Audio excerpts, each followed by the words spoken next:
Salut, c'est Lex, formateur indépendant et fondateur d'Animaré. Regarde la description de cette vidéo si tu veux en savoir plus. Donc dans cette vidéo, je vais répondre à la question de Mike le génie et sa question était: penses-tu qu'un animateur doit influencer idéologiquement un enfant à sa charge? Alors, si Mike m'a posé cette question, c'est parce qu'il veut mon point de vue de formateur indépendant avec une expérience conséquente du terrain. En effet, moi j'ai été animateur, assistant sanitaire, adjoint, directeur d'accueil collectif de mineurs et formateur BAFA et BAFD. Et aussi tout au long de cette expérience, donc j'ai eu le temps de choisir et d'affiner les réflexions pédagogiques que je mets en place sur le terrain et que je te partage aujourd'hui à travers Animaré. Et donc je vais répondre à cette question sur l'influence de l'encadrant en deux temps. D'abord une réponse courte, ensuite une réponse un peu plus développée. Mais je te répète que ce que je dis n'engage que moi. On se revoit tout de suite après le générique. Bienvenue sur Animaré TV, la chaîne de ton centre de formation dématérialisé. Abonne-toi si tu veux rien manquer ou parle-en à ceux que ça intéressera. Si tu as des questions sur les contenus ou des propositions de sujets à aborder, n'hésite pas à m'envoyer un message privé sur Animaré FB. Si tu veux juste donner ton avis ou ouvrir un débat, tu peux le faire dans les commentaires, c'est fait pour ça. Enfin, les liens vers tous les canaux d'Animaré sont dans les descriptions de chaque vidéo. Bon visionnage, Lex. Alors, si tu me suis, c'est que tu es un petit peu comme moi et que tu vois l'animation d'une manière sérieuse ou en tout cas que tu penses que c'est une discipline sérieuse ou voire même de haut vol. Et donc je pense qu'en tant, je pense qu'en tant qu'encadrant sérieux, on finit par se demander où est la limite entre le respect d'un certain cadre, les messages véhiculés d'un côté et les abus d'autorité, voire les crises d'ego de l'encadrant de l'autre. Oui, c'est vrai que cette frontière-là est pas forcément évidente à cerner. Et donc, je commencerai par te dire que l'influence en elle-même n'est ni bonne ni mauvaise. Ce sont les utilisateurs qu'ils sont, soit bons, soit mauvais. Tu sais, c'est un petit peu comme l'éducation ou la manipulation. En soi, ce sont des mots derrière lesquels on peut mettre une connotation, donc c'est-à-dire positive ou négative. C'est-à-dire que dans l'esprit, dans l'inconscient collectif, le mot est plutôt gentil et plutôt méchant, etc., etc. Mais en fait, l'influence derrière laquelle souvent on met une connotation négative, un peu comme la manipulation, en fait, ne l'est pas. À la base, le mot est neutre. C'est juste qui va se servir de l'influence et dans quel but. C'est là qu'on va voir est-ce que c'est positif ou est-ce que c'est négatif, au même titre que l'éducation. Et donc par conséquent, je pense que la vraie question à se poser, c'est à partir de quand est-ce que je deviens malsain pour les jeunes? Et donc pour la réponse courte, moi je dirais que qu'il en ait conscience ou non, qu'il en ait conscience ou non, un encadrant influencera toujours le public sous sa responsabilité, qu'il soit jeune ou adulte, ce public, tant dans sa présence, voire son absence, que dans les actions qu'il ou elle met en place, l'encadrant. Et donc, je pense que l'influence est de tous les instants dans la gestion du cadre de l'accueil collectif de mineurs. Que tu sois, ta présence va déterminer une certaine influence et ton absence aussi va déterminer une influence aussi sur ton groupe. J'espère que tu comprends où tu veux en venir. Dans tous les cas, je vais développer un petit peu plus par la suite. Et donc, comme que tu le veuilles ou non, tu auras une influence sur le groupe, que tu en aies conscience ou non, que tu sois présent ou que tu sois absent, que tu le conscientises ou pas, tu auras tout le temps une influence sur le groupe. Toujours. Donc, si on part de cette constatation-là, dans ce cas-là, autant tout faire pour que notre influence soit positive, quel que soit le niveau où va agir cette influence dans nos actions, dans tes actions. Donc, je disais tout à l'heure, tu vois, je te parlais du cadre que tu vas poser. Bah ouais, essaye de tout faire en sorte que ton influence soit positive dans le cadre que tu vas mettre. Donc déjà, fais en sorte qu'il y ait un cadre. Déjà, ça pourrait être bien, tu vas mettre des limites. Dans la gestion de conflits aussi, l'influence que tu vas avoir, ce sera pas la même chose si tu règles les conflits rapidement ou si tu les laisses s'envenimer. Tu n'auras pas du tout la même influence sur le groupe. Que tu sois quelqu'un de plutôt créatif ou plutôt dans la répétition d'actions que tu vas apporter aux jeunes. Je parle notamment souvent en activité, il y a rien de mal à répéter des activités, mais que tu sois dans la créativité ou dans la répétition, ça aura même pas la même influence sur le groupe que tu vas avoir, que tu aies une grosse ou une petite voix sur ton groupe, ça aura pas du tout la même influence. Après, c'est à toi de jouer avec cette grosse ou cette petite voix. Quelle est ta notion de la justice? Est-ce que si tu es quelqu'un de juste ou est-ce que tu es quelqu'un d'injuste aussi? Ça aussi, ça aura une influence sur ton groupe ou sur les jeunes ou sur un ou une jeune en particulier. Et aussi sur les messages que tu vas passer. soit les messages inconscients ou cachés derrière une action, ou soit les messages directs que tu vas tenir, ça aussi, ça aura une influence sur ton groupe. Donc, ne serait-ce que par exemple, je donne un exemple tout bête, sur le débarrassage à table, si tu véhicules que tout le monde s'y met parce qu'on a tous mangé, ou alors si tu véhicules le fait que bah, c'est aux filles de le faire parce que c'est comme ça, il y a des femmes, elles sont là pour le faire, ouais, border, mais en tout cas, ça aura une influence. Dans les deux cas, ça aura une influence qui sera pas la même sur ton groupe. Tu comprends où je veux en venir? Enfin voilà, en fait tu peux voir ça dans toutes les actions que tu vas mettre en place. Selon la façon dont tu vas le faire, le résultat et l'influence ne sera pas le même sur le groupe que tu vas avoir. Et donc, ce qu'il faut bien comprendre aussi, c'est que l'influence que tu peux avoir sur les jeunes est tout de même limitée par la sécurité physique, morale et affective, et voire même aussi la législation en vigueur sur les accueils collectifs de mineurs où on va recevoir les jeunes. Et donc moi, je pense que Mike me posait cette question, surtout du point de vue sécurité morale, donc derrière l'idéologie. Et donc bon, je vais pas revenir là tout de suite sur les différents types de sécurité, notamment la sécurité morale. Tu peux aller voir cette vidéo-là si ça t'intéresse. Mais je pense que quand même ce qu'il faut faire attention derrière, hein, c'est de éviter les discours discriminants ou les discours de propagande ou de prosélytisme.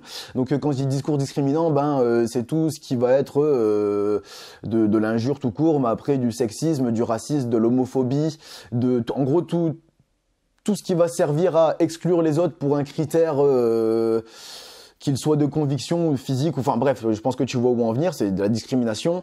Et le prosélytisme, c'est il faut faire attention au discours qu'on entretient, donc notamment sur tout ce qui va tourner du point de vue religieux, c'est de pas mettre en avant une religion plus que les autres, c'est-à-dire qu'on peut parler de religion et expliquer comment ça se passe à gauche, à droite dans différents rites, donc soit chez les chrétiens, les juifs, les bouddhistes, les musulmans, les athées, les œcuméniques, etc., mais pas aller mettre une religion supérieure par rapport aux autres en disant celle-là est la meilleure, enfin voilà, bon, faut revenir sur le cadre de la laïcité, sur le cadre aussi de la sécurité tout simplement morale tenue dans les accueils collectifs de mineurs et tout ça, etc. Mais il y a eu des jurisprudences et tout qui ont été mises en place. Faut faire un petit peu attention à ce genre de discours qui peuvent très vite se retourner contre toi si tu abuses un petit peu avec. Enfin, même sans forcément abuser, ça peut se retourner contre toi. Enfin voilà, bon bref, donc je viens de te donner ici donc la réponse à peu près courte à la question est-ce qu'un animateur doit influencer idéologiquement les jeunes qui l'encadrent. Donc si ça te suffit, quitte la vidéo maintenant, et maintenant si tu veux un petit peu plus de justification ou que je développe un peu plus mon raisonnement, reste pour la suite et tu verras, on va continuer tout de suite. Enfin bref, donc maintenant je vais développer, justifier la réponse que je viens de te donner, donc qui est que dans tous les cas, tu auras une influence permanente, que tu le veuilles ou non, sur le groupe, le collectif, voire même les individus que tu vas encadrer. Donc autant en prendre conscience et tout faire pour que cette influence soit positive. Et pour en arriver à ce raisonnement-là, moi je pars du principe que animer, c'est donner vie. Après donner vie, enfin animer vient du latin animare, qui signifie donner vie. Et le truc, c'est que chez les humains, derrière donner vie, tu as deux grandes responsabilités qui s'engendrent, pardon. Donc, ces responsabilités, c'est éduquer et émanciper.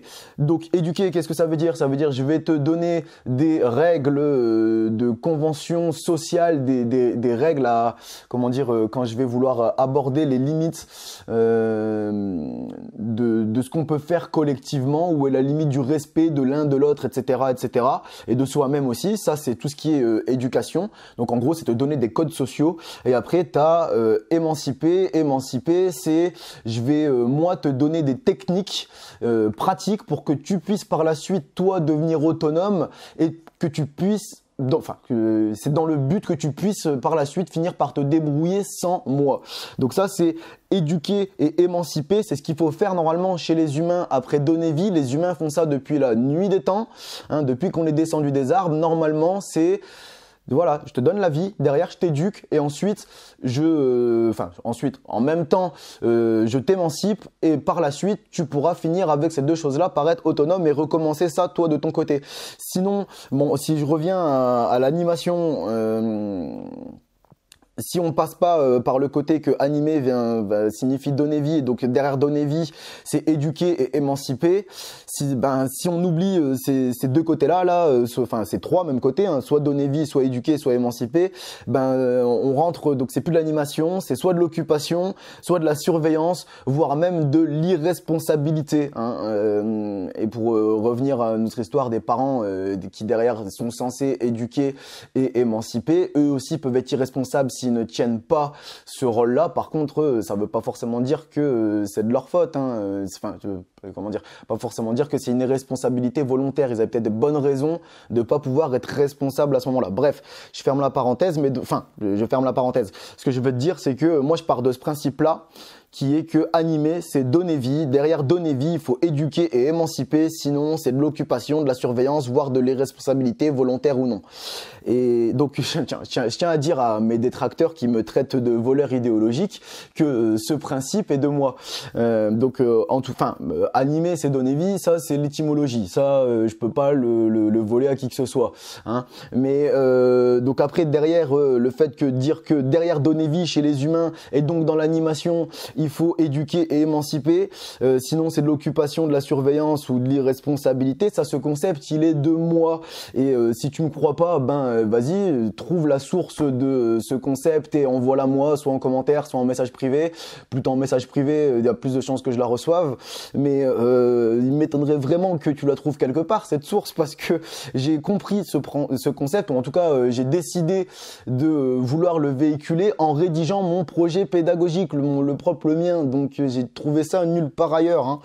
Et enfin voilà, mais bon, si tu me crois pas et que tu veux continuer de me traiter de voleur, je t'en prie, fais-le dans les commentaires, comme ça tu me feras de la pub, c'est super, merci beaucoup. Mais donc, je reviens à ce que je disais, pour éduquer et émanciper. Donc, je vais faire une petite parenthèse. Donc, quand je dis animer, c'est donner vie. Quand on dit donner vie, c'est dans l'animation, c'est donner vie à un groupe, à un temps, à un séjour, à une activité, etc., etc. Hein. Mais donc, on va parler un petit peu aussi d'ambiance, de préparation, de squelette que tu vas mettre derrière ton action, etc., etc. Enfin bref. Mais quand je parle ici d'éducation ou d'émancipation, faut bien prendre en compte que émanciper ou éduquer sans influence, c'est voué à l'échec. Ça ne marchera pas. Chaque action a un but. Comment dire ?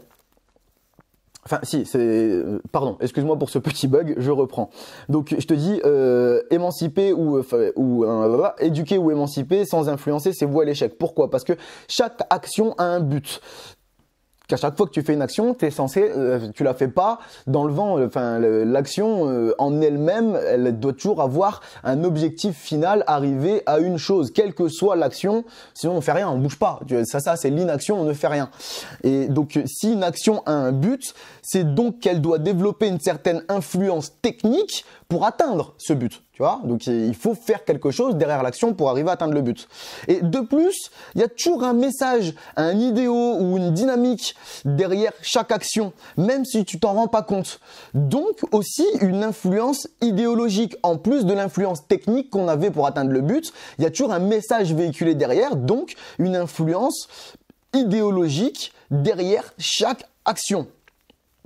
Et donc, l'influence, c'est la mise en œuvre des moyens à notre disposition dans le but d'attirer une cible vers un but précis, que ces moyens soient physiques ou psychologiques. Donc, par exemple, la façon dont tu vas gérer le passage aux toilettes aura des conséquences sur l'hygiène et l'intimité des jeunes, direct, et aura aussi des conséquences sur les messages passés aux jeunes, sur l'hygiène et l'intimité des jeunes, donc sur les mêmes sujets. Donc, tu vois, sur la même action, on a une influence technique, donc qui est je me lave les mains ou pas par exemple, et derrière tu auras aussi une influence idéologique qui va être est-ce qu'on se véhicule les maladies ou pas, tu vois. C'est là en fait le truc qu'il faut bien comprendre, c'est que derrière chaque action tu as deux influences, une influence technique et une influence idéologique, toujours. Et donc Si tes objectifs sont dans l'intérêt supérieur de ton public et que les moyens que tu utilises respectent la sécurité des jeunes et la législation en vigueur dans les accueils collectifs de mineurs, je pense qu'il n'y a aucun mal à les influencer. Tu sais, tout à l'heure je te parlais d'éducation, tes parents ont fait ça toute ta vie, t'influencer. Hein. Ils t'ont donné vie et ensuite ils t'ont influencé idéologiquement, ils t'ont influencé techniquement, ils t'ont influencé dans l'éducation qu'ils ont fait de toi, plutôt qu'ils t'ont apporté, et ils t'ont aussi influencé dans l'émancipation, les techniques d'autonomisation qu'ils t'ont apportées. Ils ont fait ça toute leur vie pour ceux qui les ont encore. Enfin bref, mais donc y a aucun mal à influencer les autres à partir du moment où tu as l'intérêt supérieur des personnes que tu veux influencer, que tu n'es pas en train de penser à ton propre intérêt, parce que dans ce cas-là, c'est une autre histoire. Et à ce moment-là, si tu penses plus à ton intérêt supérieur quand tu vas influencer les autres que l'intérêt des personnes que tu vas influencer, à ce moment-là, c'est normal et tout à fait légitime. Si derrière on te traite de profiteur, de profiteuse, de gourou, de dictateur, de dictatrice, là à ce moment-là, il n'y a plus de problème. Mais à partir du moment où tu penses d'abord aux autres qui vont être sous ta responsabilité et que c'est pour eux, dans leur intérêt, que tu poses une influence, à mes yeux, je vois pas où est le problème. Et pardon. Et donc maintenant, si tes intentions sont altruistes, que tu as envie d'aider les autres ou pas en fait, hein, c'est vrai, ça marche dans les deux cas, tu as des outils variés et indépendants à ta disposition pour influencer ton public. Donc ça veut dire que ces outils-là, t'es pas obligé de tous les avoir dans un seul paquet pour faire ton influence. Tu peux les séparer les uns des autres, bien évidemment. Au plus t'en mettras ensemble, au plus cette influence sera forte et efficace. Donc en termes d'outils d'influence, tu as par exemple l'autorité de statut. L'autorité de statut, c'est toi, tu as une fonction et on va te respecter de par la fonction que tu as. Donc l'autorité de statut, tu as plein d'exemples. Tu vois, normalement, toi, tu es élève à l'école, tu as un prof. Avec son statut de prof, tu es censé le respecter, lui est censé avoir une certaine influence sur toi et tu es censé le laisser aussi avoir cette influence de par le statut qu'il a. Et on voit ça la même chose dans les accueils collectifs de mineurs. Si toi, tu es animateur, tu vas avoir une certaine influence de fait, de statut par rapport aux jeunes que tu vas encadrer. Donc après, cette influence, tu peux la perdre. Ça dépend de toi. Mais de fait, quand tu arrives, normalement, tu as un certain respect, tu as une certaine influence qui t'est donnée de par ton statut. Pareil quand tu vas être directeur ou directrice, pareil quand tu vas être formateur ou formatrice. Tu vas tout de suite avoir un respect, une influence qu'on va donner au statut que tu as. Ensuite, ce que tu peux avoir comme outil d'influence, tu peux avoir soit ton charisme ou alors ton autorité de compétence. Moi, souvent, j'accouple les deux et j'ai fait une vidéo là-dessus, là, sur l'autorité de compétence. Tu peux aller la voir, elle est juste là. Et en fait, cette influence-là, en fait, ce que ça veut dire, c'est que tu vas prouver soit par ta personnalité, soit par les compétences que tu as, donc en montrant la qualité des actions que tu peux mettre en place. À ce moment-là, en fait, c'est par la preuve que tu vas développer une certaine influence et un certain respect de ton public. Ensuite, ce que tu peux faire aussi pour développer ton influence, c'est utiliser ce qu'on appelle la rhétorique de conviction ou de persuasion. En fait, là, la rhétorique de conviction ou de persuasion, c'est toi, ta façon, en fait, pour faire simple, c'est la tchatch que tu vas avoir. C'est toi, comment tu vas jouer avec les mots pour soit convaincre ou persuader les autres de faire les actions que tu leur demandes ou alors de suivre l'influence que tu veux leur apporter. Et donc, en fait, convaincre, c'est utiliser des arguments logiques et persuader, c'est utiliser des arguments plutôt émotionnels. Je te répète qu'en soi, il n'y a ni bien ni mal à partir du moment où tu penses au public, à son intérêt supérieur et que tu n'es pas juste dans ton propre ego trip. C'est mon avis, hein, mais je le pense très fortement. Ensuite, comme outil d'influence, tu as aussi donc les activités. Donc, comme je te l'ai dit tout à l'heure, quand tu vas faire une action, les activités font partie des actions.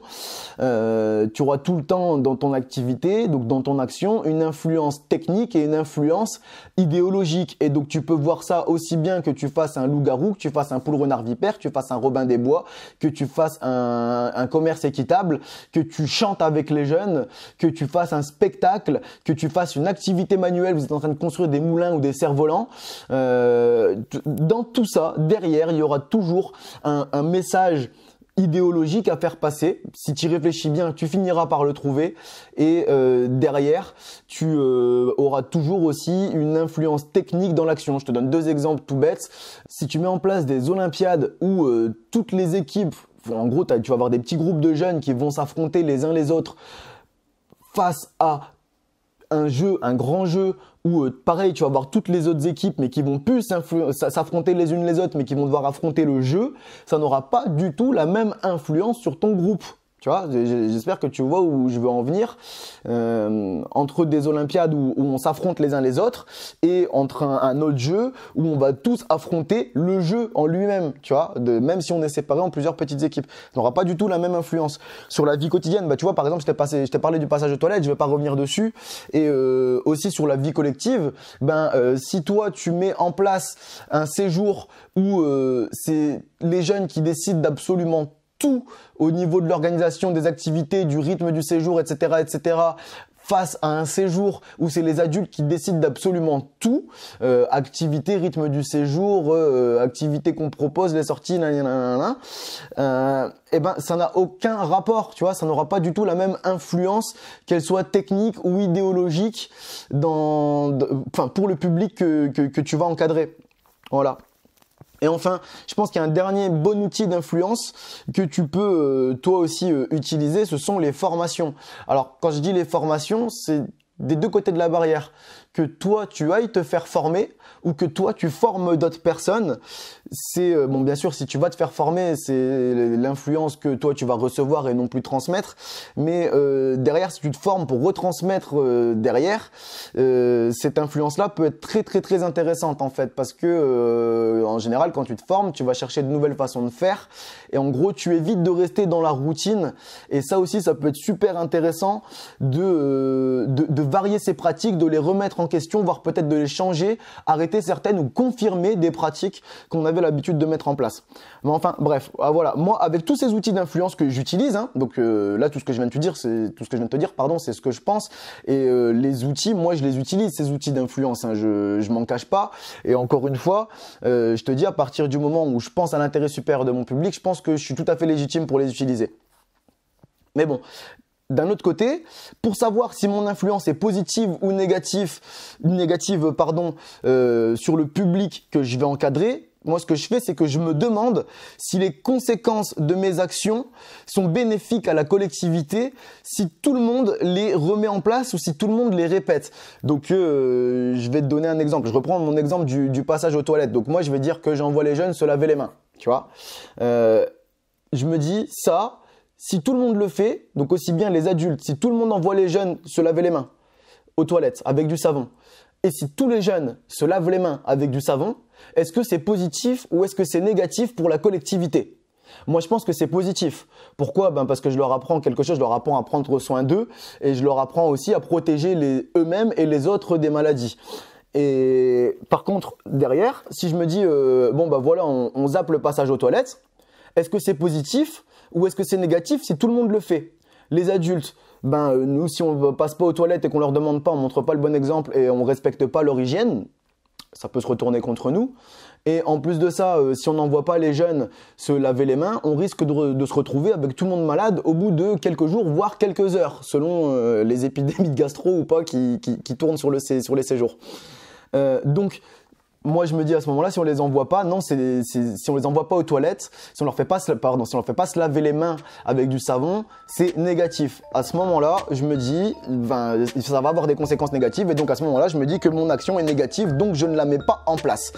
Et en fait, ce principe-là, de se dire mon action, je vais la répéter à tout le monde, je vais me projeter si tout le monde la met en place, est-ce que c'est positif ou est-ce que c'est négatif pour savoir est-ce qu'elle est bonne ou est-ce qu'elle est mauvaise. En fait, ce principe-là, je le tiens de Frédéric Delavier, donc on peut l'apprécier ou pas, tu peux aller voir sa chaîne YouTube, Frédéric Delavier comme ça se prononce, Delavier D-E-L-A-V-I-E-R, Frédéric comme le prénom Frédéric au masculin. Et en fait, lui, c'est là où est sa définition du bien et du mal en fait. Le mal, c'est quand c'est négatif pour la collectivité et que tout le monde le fait. À ce moment-là, c'est le mal. Bon, après, on n'est pas obligé d'être d'accord avec tout ce que va raconter Delavier. Hein. Il y a bien des choses avec lesquelles on a le droit de pas être d'accord. En tout cas, ce principe-là, moi, il me plaît de me dire mes actions sont-elles bonnes ou mauvaises? Eh ben, je vais réfléchir à si je les projette sur l'ensemble de la collectivité, qu'est-ce que ça va donner? Enfin, merci Fredo. Donc, voilà, moi j'ai à peu près fait le tour de ce que je voulais te dire sur l'influence que tu peux avoir sur ton public, qu'il soit jeune ou adulte en fait, hein, si tu regardes bien, j'ai répondu pour les deux. Alors si comme Mike, tu veux me poser une question ou si tu veux me proposer un sujet à aborder, je te propose de m'envoyer un message privé sur Animare FB, fais-le plutôt là-dessus, sur la messagerie privée d'Animare FB, parce que sur les commentaires, je les vois pas tous en fait, les commentaires des fois je les regarde pas. Et donc ce qui se passe, c'est qu'en général, je te donne une réponse rapide par message privé sous 24 heures, en général, des fois je suis occupé aussi. Et si possible, je te donne aussi une réponse un peu plus développée en vidéo dès que je peux, si j'ai pas déjà répondu à la question en vidéo. Sinon, je t'envoie tout simplement le lien vers la vidéo en message privé, toi, ça t'as juste à aller le voir. Sinon, va voir d'autres vidéos sur cette chaîne si tu veux continuer à réfléchir sur l'influence de tes actions sur ton public. Mike, j'espère t'avoir répondu. En tout cas, j'ai fait ce que je pouvais à mon niveau. J'espère que ça te contentera. Pour conclure, je pense que tout le monde est à la fois influencé ou influenceur en permanence. Donc, mets-toi sous la coupe d'une influence positive et transmets-la à ton public et à tes collègues. Les jeunes comptent sur toi et moi aussi. Si cette vidéo t'a paru utile, abonne-toi ou parle-en à ceux que ça intéressera. En attendant la prochaine vidéo, n'hésite pas à aller faire un tour sur Animare FB ou sur la médiathèque Animare. A bientôt, Lex.